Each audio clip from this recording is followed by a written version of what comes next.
এই বছৰ ৰঙৰ উৎসৱৰ দিনাখন আমাৰ গোলাঘাট ডিষ্ট্ৰিক্ট বন্ধ দিয়া নাছিল আৰু সেইবাবে গৈ পালোগৈ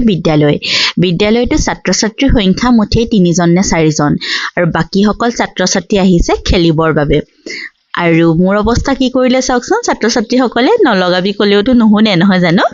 আৰু এয়া মোৰ প্ৰাক্তন ছাত্ৰ ছাত্ৰী হয় সকলোৱে খেলিবলৈ বুলি আহিছে বিদ্যালয়ত আমি যে অহা দেখিলে আৰু সেইবাবে সকলো মানে পুৰণি পঢ়ি যোৱা ল'ৰা ছোৱালী এতিয়া পঢ়ি থকা ল'ৰা ছোৱালী সকলো আহিছে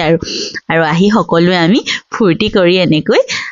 ৰঙৰ উৎসৱটো উদযাপন কৰিলোঁ এয়া চাওকচোন মই বাটে বাটে গৈ আছো আচলতে মোক লগালে আৰু এতিয়া এয়া বাইদেউক লগাবলৈ সকলোৱে জুম বান্ধি ধৰিছে আৰু ফাকুৱাৰ দিনাখনি এয়া আমাৰ ঘৰলৈ মাটি আনি আছো আমাৰ ঘৰৰ সন্মুখতে মাটি অলপ আছিলে তাতে সৰুকৈ পুখুৰী এটা খান্দিছো আৰু বাকী মাটি দি এনেকৈ পুতি দিছো সৰুকৈ বাৰী এখন পাতিম বুলি ভাবিছো বেছি মাটি নহয় বাৰু এয়া দেখিছেনে পুখুৰীটো এনেকৈ খান্দি ৰাখিছো বৰ ডাঙৰ পুখুৰী নহয় আৰু বেছি দও কৰা নাই